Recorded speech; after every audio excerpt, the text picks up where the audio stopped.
welcome back to KeZaka Stokvel Insights. Now, before the break, we introduced you to the Ebenezer Stokvel, a group formed by ECD principals, not just to address day-to-day business hurdles, but to also create a circle of support and sisterhood. Joining us now is our resident guest expert, Thabiso Masurubele, who will help us explore how informal Stokvels like Ebenezer can evolve into more structured financial tools that can support both short-term needs and long-term dreams. Thabiso, welcome and thank you so much for joining us. Thanks for having me, Nonto. This is a unique Stokvel group. I don't think we've ever had, a group that's within the ECD space before. So from your perspective and just looking at some of the challenges that they're encountering, keeping track in terms of their premiums and monthly contributions, how do you see them structuring that more efficiently? I think, well, it's a great thing that they first came together and they had a common goal. I think they're all in the ECD space. And then the way they've structured it thus far on the one side of it, around where they help each other with the ECD, I think they've done quite well for themselves. So as you grow, you then need to identify where your priorities are, and then different priorities have different requirements. So one of the things that I think going forward should happen is that they should then separate the different aspects of their Stokvels. So you've got the one aspect where they help each other and they save and they do that sort of thing. And then there's the other aspect where it's about burials and that sort of thing. So those are two different objectives. And for two different objectives, you should then have two different processes and admin processes, as it were. And just speaking on those two different processes, because it's a lot having to keep afloat business challenges, and then you have the burial part as well. How can they create a more healthy balance, a synergy between the two? I think it's identifying what roles are required or what responsibilities are required for both objectives. So, for instance, you'd need people to focus on how to ensure that on the business development front, how do they manage that aspect, the money that they save, how do they help each other grow their ECD businesses and so on. And then there's a different model that you then have to adopt on the burial side. So it's to then identify what responsibilities are required for the different objectives. And once they've identified those responsibilities, they then identify people who are as close as possible to those responsibilities, meaning people who can then be able to take on those responsibilities until they run smoothly. So you then have essentially two executive committees, if you like.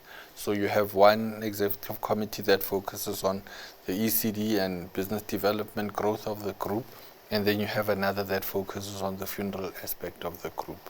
That is very insightful, actually. It's a very good point. But I think what was concerning with this group is that, with financial challenges, and this is from the ECD side, with financial challenges of parents not being able to pay, how do you suggest that they go around that? Because I think there's also an aftercare situation as well, where you now need to spend extra hours taking care of the children, and that's an extra cost. But if you're not getting that money back, it messes up with the cash flow. So how do they get around that? That's actually a very good question, and I think it gives us an opportunity to sneak in something that I've always thought should happen, and this talks to how does government support such initiatives. It talks about, for instance, they're in the ECD space. So within the ECD space, there should be a lot of support from government for these types of centers, and I think that there are different programs that are set up in the different provinces to help practitioners in the ECD space. So those types of initiatives then fall into that space. But the broader question there then becomes, what's the interface between government and Stokvels? I think it's not just, I think we need to take it beyond just Ebenezer and just look at what role is government playing to support this particular sector. And I think that's where I think that, government is not playing the role that it should be playing. In our view, is that government hasn't recognized the Stokvel and Burial Society sector as a formal sector that should contribute. I think the private sector has acknowledged the growth and importance of this sector, which is why the private sector then has products, your Stokvel accounts, your funeral policies and so on. But government hasn't recognized the Stokvel sector as something that can play a role within the development of communities, and not just social development of communities, but the socio-economic development of communities. So things like what then happens when parents are unable to play at an ECD space. You've got, what they refer to as these no-fee schools, for instance. Government has a process that it follows, and it identifies areas and schools where parents are unable to afford. The same process could then be followed to say, what is government doing in that particular space? Because the ECD space, these people are providing a service and we know that there aren't enough institutions in that particular part of the country where parents can send their children for this important phase of their life where they're developing certain skills. So we think that there's a role for the provincial government to then step in. But then what they need to do, as I was speaking earlier, that committee that then focuses on the ECD space would then need to find channels to get through to the provincial government, in particular the provincial education department, to then make their case, to say that here we are in the ECD space, we are running these creches. One of the challenges that we have is unaffordability from parents.